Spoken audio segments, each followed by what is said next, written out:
Buenas noches sean todos. Gracias como siempre por la oportunidad de poder llegar a sus espacios a través de esta plataforma. Una plataforma que busca presentar líderes positivos que nos permitan tomar buenas decisiones en nuestro día a día. Agradecer a Dios por la oportunidad, por la salud, por permitirnos estar acá. Agradecer al canal, a los técnicos y en especial a mi amigo por cumplir este gran sueño, el señor Nicolás Grullón. Hay seres que no necesitan alzar la voz para ser escuchados, porque sus obras, firmes, silenciosas y profundas, resuenan por generaciones. En una ciudad marcada por la historia, la lucha y el arte, nació un hombre cuya voz no solo escribió versos, sino también caminos para otro.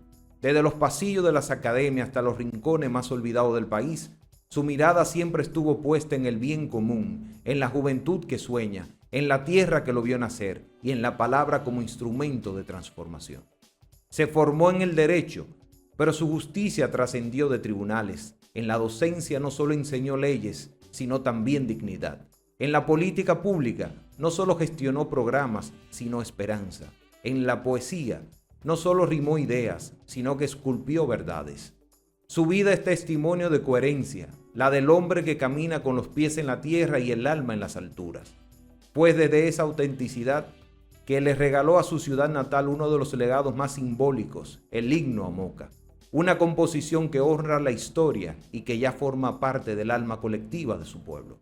Su paso por el Ministerio de la Juventud como viceministro dejó una huella indeleble, especialmente en los sectores más vulnerables, donde su rostro no fue símbolo de autoridad, sino de cercanía. Pero lo más extraordinario de este hombre no es solo lo que ha hecho, sino cómo lo ha hecho. Con humildad, sin apavimientos y con la convicción de que servir es el más alto grado de liderazgo. Su obra literaria, su compromiso social y su vocación ética son apenas el reflejo de ser humano que ha decidido vivir para los demás.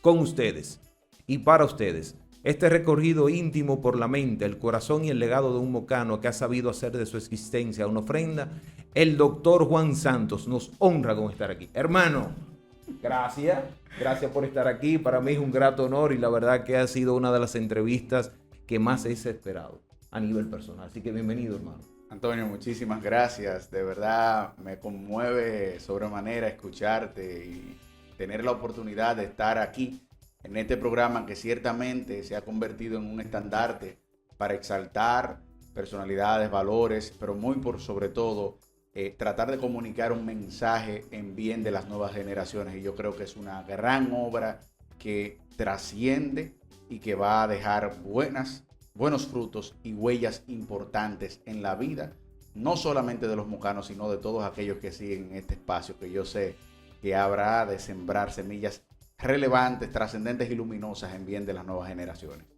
Así como Gabriel García Márquez no pudo escribir sin regresar a Macondo, ¿cómo influyó tu infancia y la identidad mocana en la formación del hombre, poeta y servidor público que eres hoy? La identidad mocana sin duda me ha caracterizado porque Moca en su génesis y desde mis ancestros, que desde el 1885 forman parte de este terruño, se ha exaltado el amor al trabajo, el amor a Dios y el amor, ¿por qué no?, a lo que hacemos, hacerlo de forma correcta. Y eso lo que identifica al pueblo mocano, de verdad que se ha constituido en la esencia fundamental del seno de nuestra familia y va pasando en generaciones. Por eso, cada una de las actuaciones que nosotros tratamos de ejercer desde los diferentes roles se ve necesariamente permeada por esa identidad del mocano, que recordemos que evoca ese llamado refrán popular de seco, sacudido y medido por buen cajón, que alude precisamente a la seriedad del mocano, que alude al compromiso del mocano, que alude necesariamente a eso que es el arrojo y el valor del mocano para asumir con carácter, con determinación, lo que se le presente en la vida, sea este un reto o sea esta una oportunidad. Y muchas veces esos retos son precisamente oportunidades de demostrar la valía, demostrar la templanza, demostrar el talante de hombre o de mujer que usted tiene frente a una determinada circunstancia de la vida. Doctor Juan Santo, ¿en algún momento de tu trayectoria laboral tuviste que hacer vida fuera de Moca? En algún Sí, momento. ah, ¿Qué sentiste en ese momento cuando te viste fuera de Moca? sí, mira, precisamente en los albores de lo que fue nuestra gestión como viceministro de la Juventud, tuvimos que ausentarnos un tiempo de nuestro suelo, de nuestro terruño, Moca. Y pasábamos de lunes a viernes en Santo Domingo. Y aunque de alguna manera uno siempre tiene el sueño de ir a la gran metrópolis, de dar el salto, de adentrarse a otras esferas, yo siempre me preguntaba por qué el maestro Bruno Rosario Candelier y el maestro Altañán Pérez Méndez, dos maestros que la vida me ha regalado, siempre al margen de trabajar en Santo Domingo, volvían a su pueblo Moca. Y es que la verdad es que de una u otra manera la calidez de lo que se vive aquí, precisamente lo que uno puede gestar desde el plano espiritual, desde ese don de gente con la misma comunidad, desde lo que tú puedes hacer, no importa dónde te ubiques. Y sin lugar a dudas me sentía como peso era del agua por un tiempo y luego entonces ya retornamos y efectivamente sientes tú que vuelves a tu núcleo. Es como cuando tú sales, tú quieres conocer París, tú quieres conocer Roma, tú quieres conocer Nueva York, tú quieres ir a España, al seno de Toledo, por ejemplo. Tú puedes ir a cualquier ciudad que te enamore del mundo, pero nada como llegar y pisar el suelo dominicano y luego entonces llegar a Moca. Eso es una conexión interior que es extremadamente gratificante. Bueno, yo quiero ser un indiscreto, pero en esas conversaciones que a veces teníamos de línea de pensamiento, un grupo de jóvenes donde tuvimos la oportunidad a veces de debatir ideas, desde muy temprana edad siempre juramos de que no saldríamos de Moca. Así es. Que aunque la vida nos diera la oportunidad de nosotros poder estar en otras ciudades, siempre íbamos a trabajar a favor de nuestra Moca y el compromiso era que utilizaríamos los estudios de Moca, haríamos vivencia en Moca y la verdad que verte que has cumplido eso que prometimos hace muchos años, la verdad que me dice que tienes mucha autoridad, tus hechos coinciden con tus palabras. Sí. Así que hay quienes pasan la vida buscando cómo trascender y otros simplemente lo hacen dejando huellas colectivas. ¿De dónde nace la inspiración para escribir el himno a Moca y qué quisiste dejar sembrado en cada verso para las futuras generaciones? Interesantísima la pregunta. Cuando el himno a Moca se anuncia, quien muestra interés por hacer el himno es mi papá, Viejo Santos. Y él dice, él llega un sábado, yo como un día a la semana con mi mamá. Eso es una regla inviolable. Todas las semanas, un día. En ese entonces eran los sábados, luego los nietos, mis hijos, me desplazaron los sábados y yo he tenido que adaptarme a un día de la semana, miércoles o jueves. Entonces, ¿qué pasa? Cuando papi llega ese sábado me dice, Juan, estoy pensando participar en el himno a Moca. Digo yo, pero muy bien. ¿Y tienes alguna idea? Le pregunto. Dice él, no, todavía no tengo nada en mente. Y estoy sentado frente al comedor y le digo, ¿y por qué tú no haces algo como esto? Y le tarareo una melodía que es la melodía del himno. Lo que primero nace con el himno a Moca es la melodía. Okay.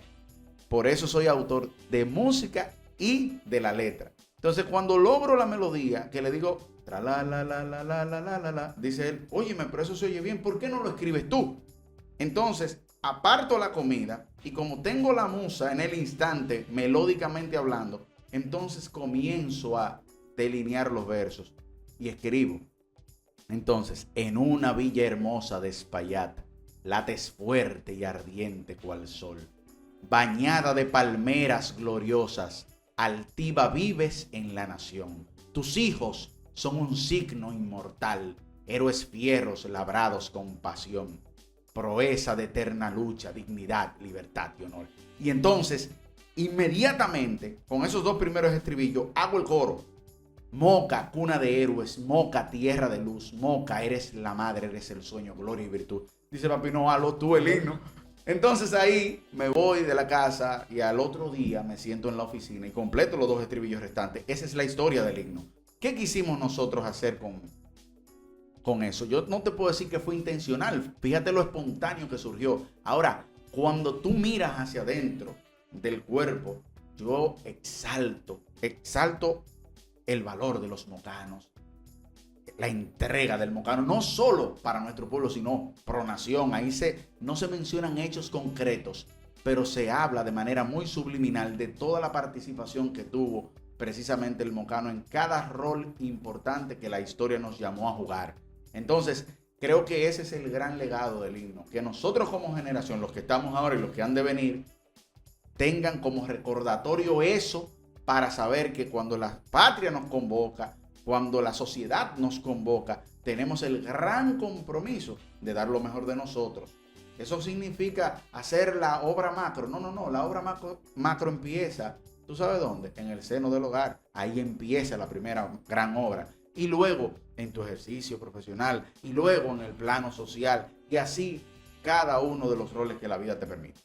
Siempre dije que qué hubiera sido sentir haber nacido junto a hombres como Juan Pablo Duarte, etcétera, etcétera. Cada vez que vemos el himno o escuchamos el himno nacional, siempre uno se emocionaba y pensaba en aquellos tiempos. Y hoy te comento de que cuando tengo la participación de algunas actividades locales y escucho ese himno y sé que fuiste tú que lo diseñaste y lo escribiste, la verdad que me llena de sumamente orgullo pertenecer a esta generación y estar dentro de tu círculo de amistad. Le comento a mis hijos, eso lo escribió su tío Juan. Así mismo. La verdad que eso es para nosotros una gran evidencia de que cuando tienes el deseo de trascender y hacer las cosas correctamente es posible. Gracias. Como Mandela entendió que servir es un acto de amor, ¿qué significa para ti servir a tu comunidad y cómo ese sentido de responsabilidad se convirtió en una misión personal? Mira, tú lo conoces de primera mano, porque me acompañaste durante muchos años en el ámbito del Club Rotario y las juntas de vecinos. Yo creo que si hay algo que cambió diametralmente mi vida fue la participación en los clubes de servicio. Primero en los Rotaract, luego en los JC, que también duramos un poco tiempo, pero duramos un tiempo allí. Luego pasamos al Rotario, al Club Rotario, que fue una gran e importante cuna de aprendizaje. También pasamos por la Asociación de Abogados de la provincia de Espaillat, en cada una de estas instituciones presidiéndola en sus respectivos momentos. Pero más que eso fue el poder acercarnos a lo que ocurría en el seno de las comunidades, de la mano de estos hombres que, al margen de su desarrollo empresarial, al margen de su riqueza, ponían como primer eslabón importante el dar a los demás. Recuerdo a Michelle Suria, a quien dediqué el año rotario de la presidencia de nuestro club, y que me marcó porque su forma desprendida de ver la vida me provocaba a mí como joven a que también tenía la misión de hacer eso. Y destinamos esos años en aquel momento a acercarnos a esas instituciones con el objetivo de también dar, porque somos muy prestos a veces como generación a querer recibir, pero ¿qué estamos dando para el porvenir? Y yo creo que era necesario, lo hicimos con mucha entrega, tanto en Rotaract, en Rotario, JCI, Junta de Vecinos, Asociación de Abogados, Asociación para el Desarrollo, en fin, todas las instituciones que nos pudimos vincular. Y el espíritu fundamental era precisamente ese, el dar a los demás, porque no se siente más pleno, más feliz aquel que más tiene, sino aquel que puede desprenderse de a veces cosas que ni siquiera tienen que ver con cuestiones meramente materiales, pero que sí llenan de plenitud el corazón. Y eso es una de las cosas que yo me siento muy feliz de haber realizado en mi vida, en ese momento de la vida, y que no me arrepiento para nada. Las satisfacciones más grandes yo las pude sentir en esos momentos donde íbamos a comunidades muy deprimidas, donde teníamos la oportunidad de con una mascota hacer feliz a un niño de esa comunidad que no la tenía y que la recibía como si fuera un juguete. Y yo digo que si cada dominicano, cada mocano en manera especial, tomara conciencia de lo que puede impactar positivamente una concepción clara de legar a tus hijos esa vocación de servicio, nosotros tendríamos una sociedad mejor. Lo que pasa es que a veces el mismo sistema nos lleva al individualismo, ¿verdad? Y ese individualismo hace presa muchas veces a la gente de eso que pasa, de la desigualdad social, y en el ámbito de la desigualdad social se crea la injusticia social, y con la injusticia social un sinnúmero de temas que se producen hoy por hoy en nuestra sociedad, que debemos de enfrentarlo, pero se deben de enfrentar desde el servicio. 5 de la tarde, una llamada de un teléfono desconocido. me invita a integrarme a un club social a los Rotarios. Esa fue la primera oportunidad de yo poder entablar una conversación con Juan, mi amigo. Ahí hicimos lo que fue una programación de reunión y automáticamente pude ver lo que era la misión y la visión de Juan Santos. Automáticamente dije, sí, me sumo a esta obra. Y tuve la oportunidad de vivir un año hermosísimo al lado de Juan en el tema de los Rotarios, donde pudimos cambiar mucha gente y transformar muchas vidas. Recuerdo, perdón que te interrumpa, recuerdo la actividad Vamos a la Escuela con Rotary. Esa fue tu primera actividad. Mi primera actividad. 1000 mochilas entregamos en el polideportivo. En ese entonces no existía el 4%. No existía el 4%. Pues tenemos que contextualizarlo. Y nosotros montábamos esa actividad para dotar de útiles escolares a esos niños. Te recuerdo como ahora, feliz, tengo una foto guardada de esos años. Y de verdad que para nosotros, el que tú te integraras en ese momento fue muy importante también, porque fueron muchos los jóvenes que a partir de tu llegada también se integraron, se emocionaron y como generación formaron parte de este espacio, que lo que se brindaba era eso, la oportunidad de dar a otros. A ustedes que se están conectando por primera vez, hoy tenemos la gran oportunidad de entrevistar al doctor Juan Santos, a verlo de diferentes perspectivas, de algunos ejes estratégicos que me gustaría compartir con ustedes. Y ahora vamos a hablar sobre el arte como voz del alma y herramienta de transformación. Mario Benedetti usó la poesía como acto político y emocional. ¿Qué lugar ocupa la poesía en tu vida y cómo entiendes su rol como herramienta de transformación personal y colectiva? Mira, esa es una pregunta extremadamente importante, Antonio. Y mucha gente en tiempos donde parecería que la poesía no cumple un rol, cada vez parecería más en desuso. Y yo creo que precisamente aquel que ama los versos, que ama la reflexión, que ama la belleza de las palabras y el buen uso de la palabra, yo creo que es la oportunidad idónea para tú, desde ese estandarte del buen decir, hacer eco de lo que en tu interior está ocurriendo y lo que acontece.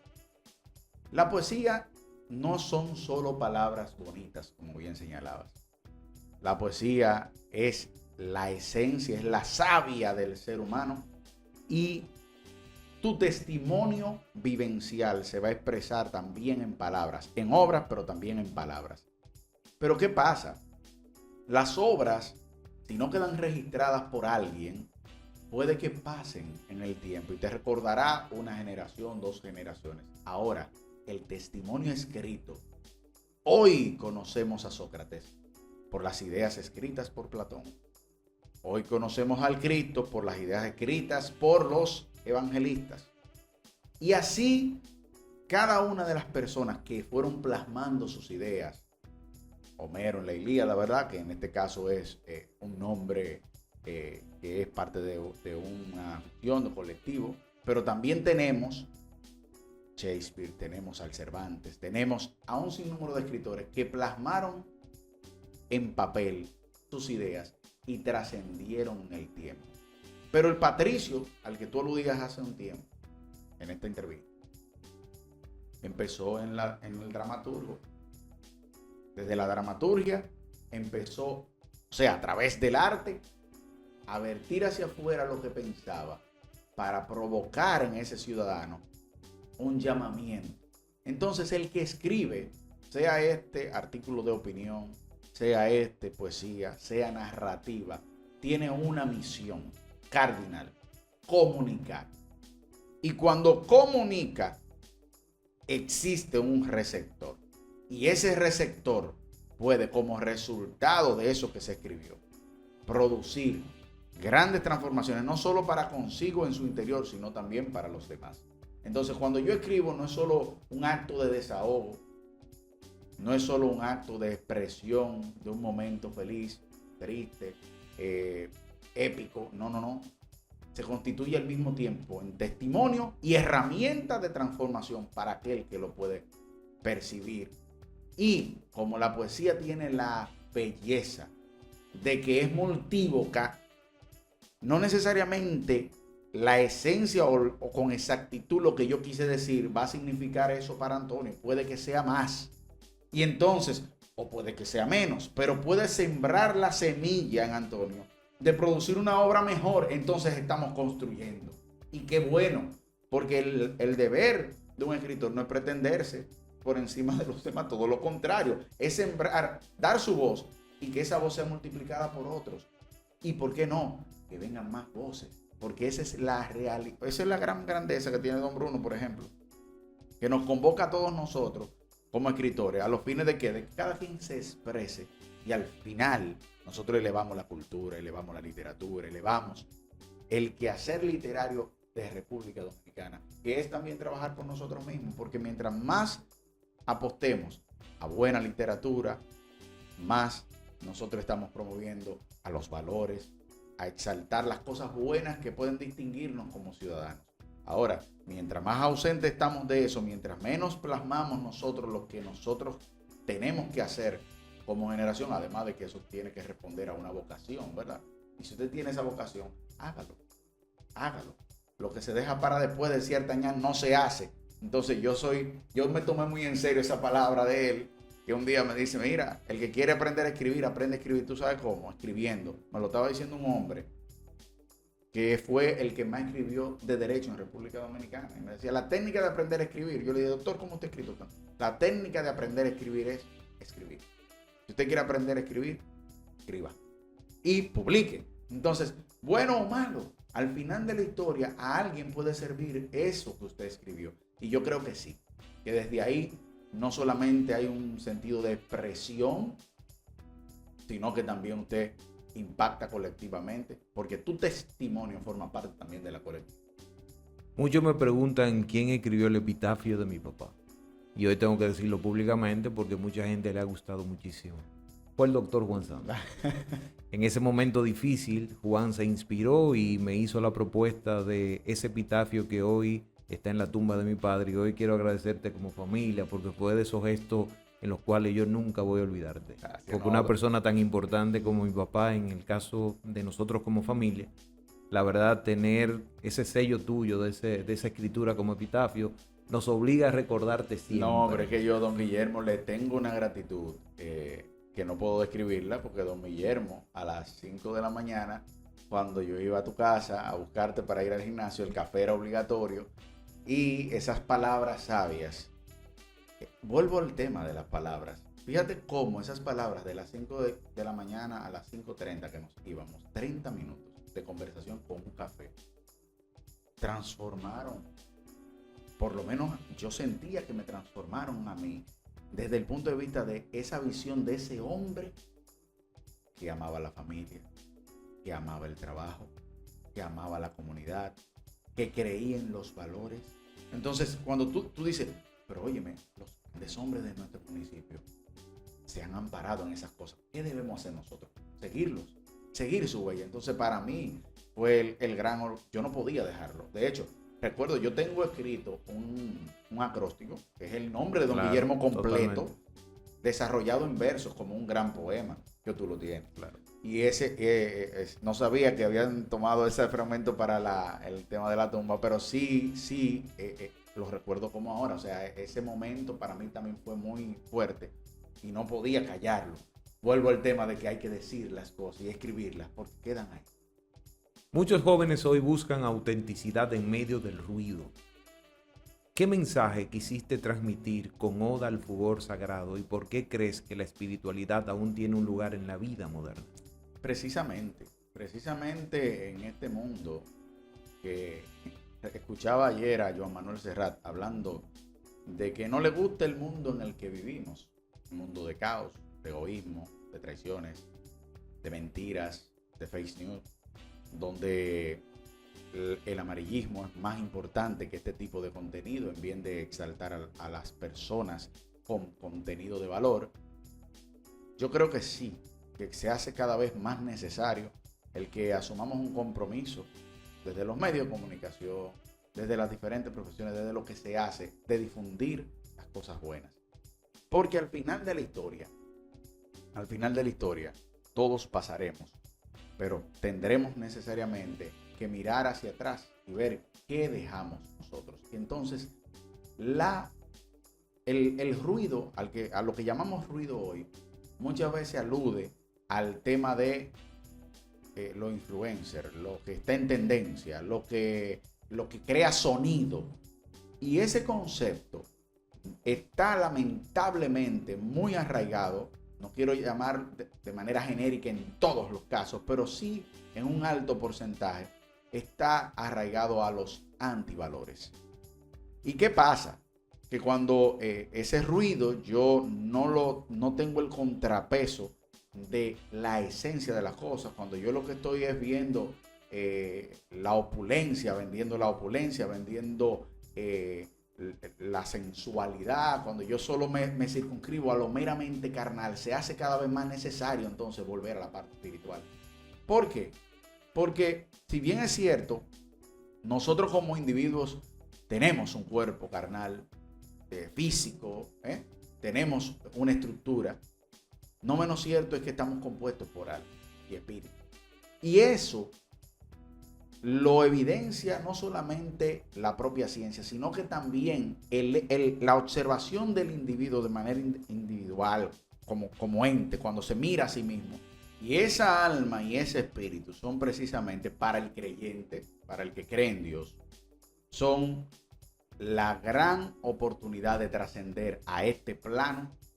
Y cuando miramos en la historia, cuando miramos en el quehacer de todo aquel que nos rodea, nos damos cuenta que es más feliz, que es más pleno, que vive la vida con mayor satisfacción aquel que encuentra más allá en las cosas materiales, satisfacción en la parte interior, en la parte espiritual. Yo recuerdo decir a Milagros Rosario Candelier, nuestra querida amiga, decir, hay que buscar más el ser que el tener. Y en eso es que como humanos, como individuos, tenemos que estar más conscientes cada vez, porque nuestro cuerpo es finito, pero cuando obramos en pos de las cosas infinitas, hacia eso tendemos. Ustedes que se están conectando por primera vez, hoy tenemos el gran honor, el privilegio de tener al doctor Juan Santos en esta sección para tratar de alimentarnos de sus experiencias y poder tomar buenas decisiones en nuestro día a día. Hablemos de juventud, justicia y servicio público. Barack Obama decía que si el pueblo quiere cambiar el mundo, debe empezar con sus jóvenes. Durante tu paso como viceministro de la Juventud, ¿cuál consideras que fue tu mayor contribución y qué desafío enfrentaste al trabajar con jóvenes con contextos vulnerables? Lo más difícil fue asumir el reto de romper una cultura, porque todo aquel que ha sido viceministro sabe que todo se concentraba en la gran metrópolis, Santo Domingo. Como yo era viceministro de Extensión Regional y como yo era mocano y venía de un pueblo, yo sabía lo difícil que era el que las oportunidades de becas de estudios para jóvenes de nuestro pueblo llegaran. Y como misión principal, por eso precisamente tomamos tanto tiempo de la semana y que nos íbamos de lunes a viernes, era porque asumimos con seriedad la obra y queríamos que toda la geografía nacional fuera impactada. Y en ese sentido desarrollamos un plan de recorrido nacional que tenía como lema compromiso joven. Eran unas conferencias motivacionales que dábamos, la dimos por el país, recorrimos el país 3 veces completo, donde yo nunca había ido a Jimaní, a Bauruco, a Pedernales. Yo no conocía a Elías Piña. Y yo poder llegar a esa comunidad a través de las gobernaciones provinciales, de los consejos de juventud, de las gobernaciones, de los ayuntamientos, de los gobiernos locales, me permitió palpar una realidad nacional que me decía que cada vez que hacía una, decía, tengo que ir al otro pueblo. Entonces, ya no era solamente el joven que quería que las becas llegaran a Moca, sino el joven que quería que, así como pasaba en Santo Domingo o en Santiago, las 2 grandes ciudades de nuestro país, pudiera ocurrir en todo el país. Y gracias a Dios pudimos hacer mucho desde esa posición con un sinnúmero de hombres y mujeres que se integraron a la causa porque entendían que efectivamente las cosas debían llegar a todos los jóvenes del país. Claro está, siempre hay más necesidad que las oportunidades que se tienen en un determinado momento, pero a nosotros nos correspondió hacer nuestra parte y en eso nos sentimos contentos por no haber dejado de hacer ese sacrificio, al margen del costo altísimo que tuvo desde el punto de vista profesional, porque me distancié, desde el punto de vista familiar, porque me distancié de mi familia, desde el punto de vista de diferentes órdenes, de mi propio bienestar y tranquilidad, porque yo compartía menos contigo, claro, con mis amigos, compartía menos con la gente que quería, producto de qué, de que asumía ese compromiso. Ahora, yo sabía que había levantado la mano y había jurado que iba a hacer lo mejor posible y había un propósito en la obra. Entonces, en ese sentido, no había de otra que hacer lo mejor que pudiéramos hacer. ¿Cuál es el rol que deben asumir los jóvenes frente a los desafíos actuales? ¿Y qué consejo le darías desde tu experiencia? Yo entiendo que la juventud tiene un alto compromiso hoy. Debe tener. Si bien es cierto, muchos jóvenes dominicanos hoy por hoy realizan obras trascendentalísimas, importantes. Y como dije hace un momento, la gran obra no se realiza en multitudes. Muchas veces es en ese espacio solo. Ahora, tenemos que hacer eco de las cosas buenas que se hacen, porque usted multiplica lo bueno y así hace que otro pretenda o procure emular eso bueno que usted da. Entonces, yo creo que en este momento corresponde a la juventud. Yo siempre he dicho que hay más jóvenes buenos que jóvenes malos. No es cierto que hay más jóvenes malos que jóvenes buenos. Lo que pasa es que, como decíamos hace un momento, una bofetada hace más ruido que una caricia. Entonces, nosotros creemos que muchas veces se hace más eco a través de los medios de comunicación de la cosa mala y fea que ocurre en nuestro país, que de los cientos de jóvenes que se levantan diario a trabajar, de los cientos de emprendedores que surgen de la nada, de los cientos y miles de jóvenes que se levantan a estudiar todos los días, a formarse en bien de su familia, en bien de su comunidad, y de los cientos de miles de jóvenes que nos representan a nivel internacional como dominicanos ejemplares. Pero ¿qué pasa? Eso no genera eso de lo que hablábamos hace un rato. Eso no genera view. Entonces, como no genera view, como no me hace tendencia el decir la buena obra que hizo un determinado joven en una comunidad, mira, entregaron 5 mascotas. No, pero es que no son 5 mascotas. Es que hay un joven que sin nadie pedírselo va a cumplir un rol que es un rol del Estado. Y eso tiene un valor trascendental. Y mientras yo lo difundo, yo provoco que otros jóvenes digan, pero mira, si a él lo reconocen por esto, a mí también pueden reconocerme por ello. Y qué bueno, porque entonces se multiplica la obra, ya no van a ser 5 mascotas, serán 10. Y después serán 20. Y estoy poniendo el ejemplo de las mascotas, pero es una metáfora que estoy usando. Así, muchísimas otras cosas. Pero por eso este tipo de programa tiene sentido. ¿Por qué?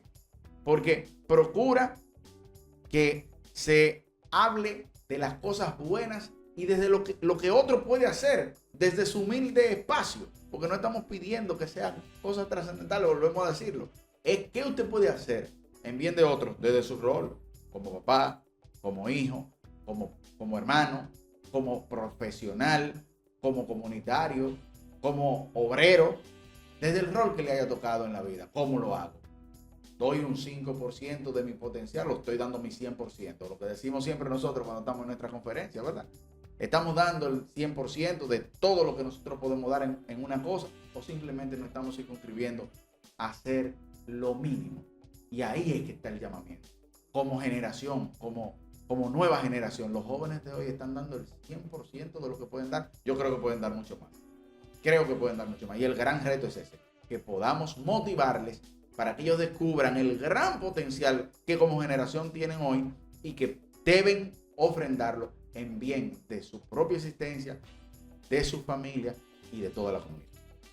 Ante ti me comprometo a un día al mes destacar a un joven que esté haciendo las cosas correctamente, que haya brillado por sus esfuerzos, por su voluntad, por su disciplina.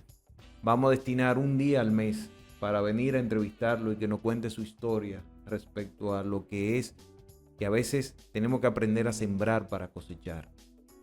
En un mundo donde la ética parece tambalear, tu figura representa coherencia. ¿Cómo defines el liderazgo ético en este tiempo y qué valores consideras no negociables en el servicio público? Lo primero es que desde el ámbito de la esfera del servicio público, si no hay vocación, simplemente no puede haber servicio público entregado, comprometido, transparente, honesto, con pasión, con mucha pasión por lo que se hace.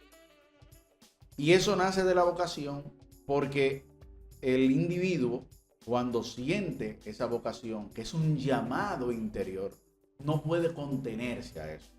Y nuestra realidad, hoy por hoy, lo que pasa es precisamente que adolece de eso.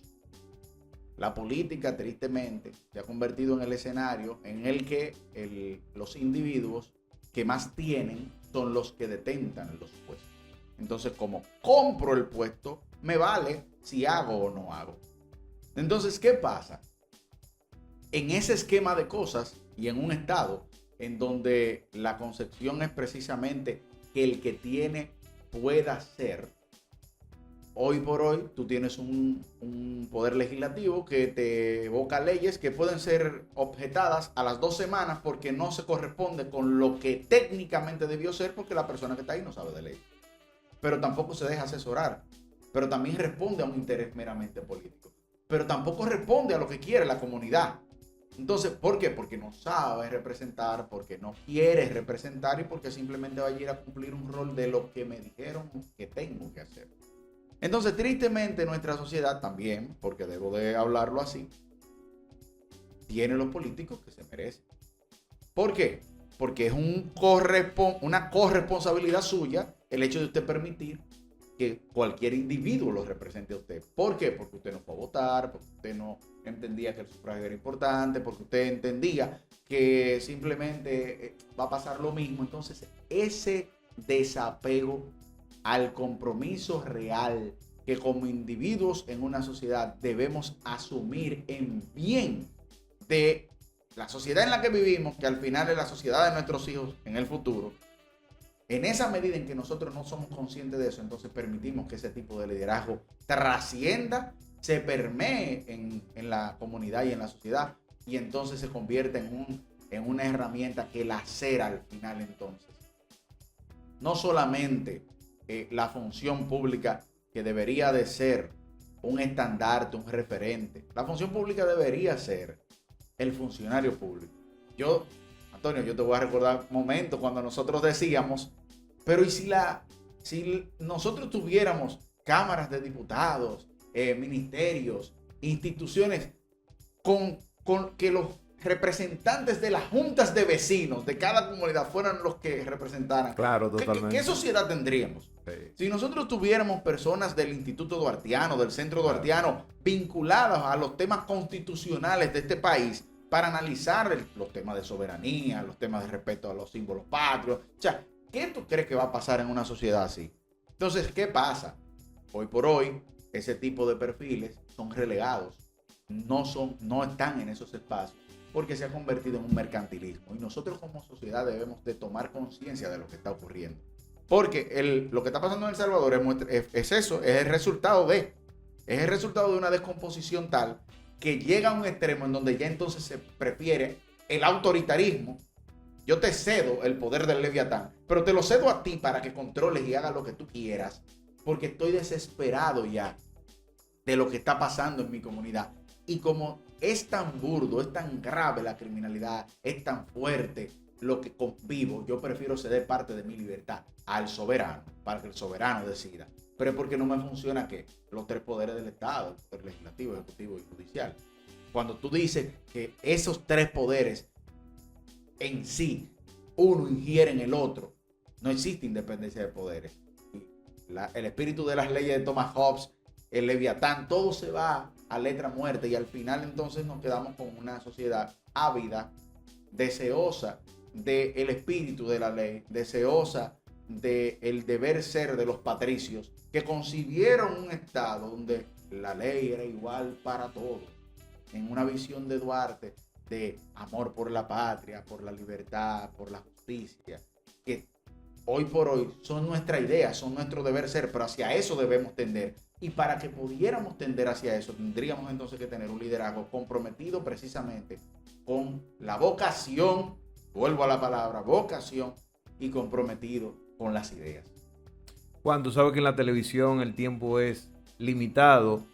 Contigo podemos hablar de muchas cosas, pero no puedo irme sin hablar de legado, reflexión y futuro.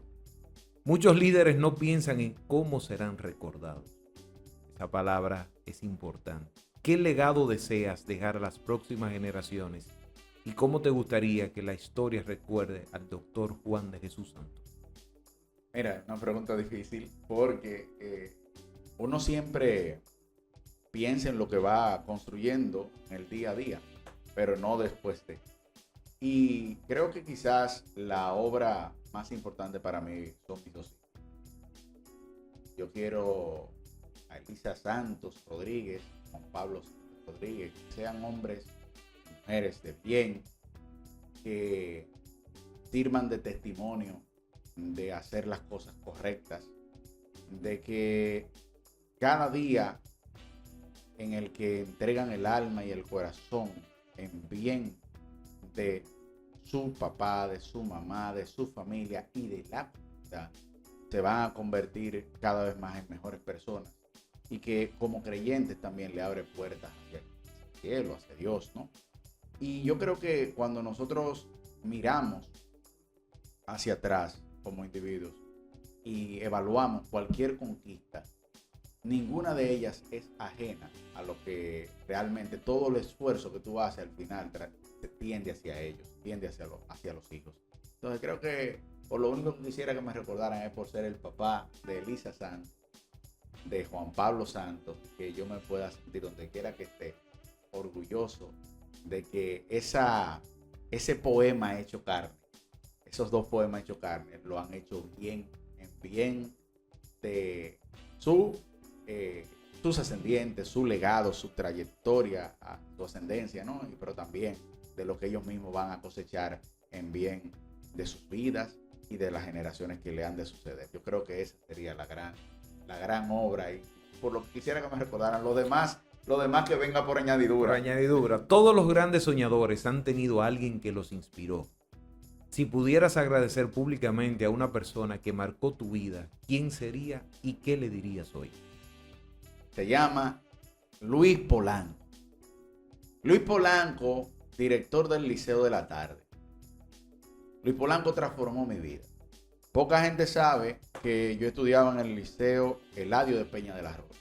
Y es Luis Polanco quien me dice: yo quiero que tú me lleves a tu casa. Dile a tu mamá que me haga un sancocho. Voy para ti. Y es Luis quien dice: este muchacho yo quiero que estudie madre y maestra. Y con un crédito educativo que consiguió Luis Polanco, porque papi y mami no estábamos en eso, nosotros no teníamos forma de pagar esa carrera en Pucamaima.